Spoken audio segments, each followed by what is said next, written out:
Hello foodies, welcome to Manju ఇంటి రుచులు. నేను ఇవాళ మీకు దోసకాయ చికెన్ చేయబోతున్నానండి. ఈ దోసకాయ చికెన్ ఎండాకాలం చాలా మంచిది. ఎందుకంటే ఎండాకాలం మనకి ఎక్కువ స్పైసెస్ ఎక్కువ తినాలనిపించదు, మసాలాదార్ ఫుడ్ కూడా తినాలనిపించదు. ఈ దోసకాయలో మంచిగా వాటర్ అనేది ఉంటుంది. దోసకాయ, బీరకాయ, సొరకాయ, కీర ఇలాంటివన్నీ ఎండాకాలం బాగా తీసుకోవాలండి.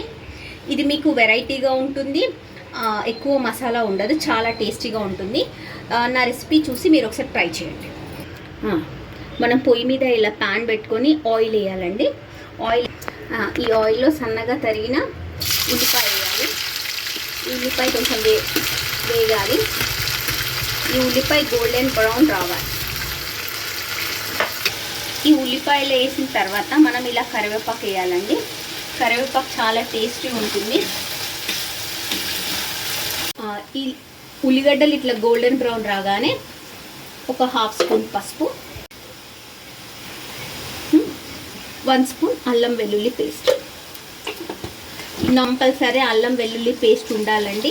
అది కూడా మన ఇంట్లో నూరుకున్న అల్లం వెల్లుల్లి పేస్ట్ వేస్తేనే బాగుంటుంది. మనం షాప్లల్లో కొనుక్కున్న ప్యాకెట్స్ వేస్తే అంత ఫ్లేవర్స్ మంచిగా ఉండవండి. సో మనం ఇంట్లో నూరుకున్న అల్లం వెల్లుల్లి వేయండి. ఈ అల్లం వెల్లుల్లి పచ్చి వాసన పోయే వరకు వేగిన తర్వాత మనం ముందుగా చికెన్ మ్యాగ్నేట్ చేసి పెట్టుకోవాలి. మనం ఈ చికెన్ మ్యాగ్నేట్ చేసి పెట్టుకున్నదండి. దీంట్లో జస్ట్ పసుపు, కారం, ఉప్పు, అల్లం వెల్లుల్లి వేసి క్లీన్ చేసి అవన్నీ వేసి నానబెట్టి పెట్టాను 1 అవర్ బిఫోర్. ఇప్పుడు మనం ఈ మ్యాగ్నేట్ చేసిన చికెన్ని ఇందులో వేయాలి. ఇదే పడద్దు, జస్ట్ కడాయి పడాలి. ఇప్పుడు ఈ చికెన్ మ్యాగ్నేట్ చేసిన చికెన్లో అండి కొంచెం కౌసు నీళ్ళు అనేటివి వస్తాయి. ఆ నీళ్ళన్నీ పోయే వరకు పొయ్యి మీద పెట్టాలి. సో మనం మూత పెట్టేస్తే తొందరగా కుక్ అవుతుంది. ఇప్పుడు ఈ చికెన్లో కౌసు నీళ్ళు అన్నీ పోయినాయి. ఇప్పుడు మనం ఈ దోసకాయలు వేయాలి.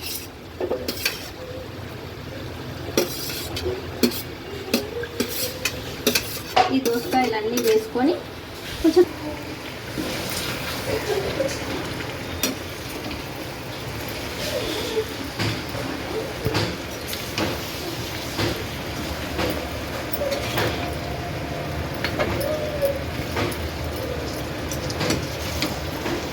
ఇలా కలిపినాక దీంట్లో నుంచి కూడా కొన్ని నీళ్ళు వస్తాయి.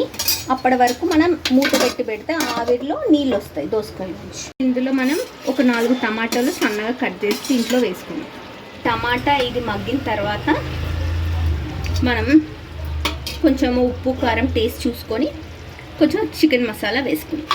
ఇప్పుడు ఆల్మోస్ట్ మన చికెను, దోసకాయలు అన్నీ కుక్ అయిపోయాయండి. చూడండి, అసలు దోసకాయలు ఏం కనిపించట్లేదు. ఈ స్టేజ్లో మనం 1 స్పూన్ ఆఫ్ చికెన్ మసాలా వేయాలి. వేసేసి కలిపేసి ఇంకా అయిపోయిందండి మన దోసకాయ చికెన్ రెడీ. ఇది ఇలా కొంచెం గ్రేవీ టైప్లో ఉన్నప్పుడు ఆఫ్ చేసుకోవాలి.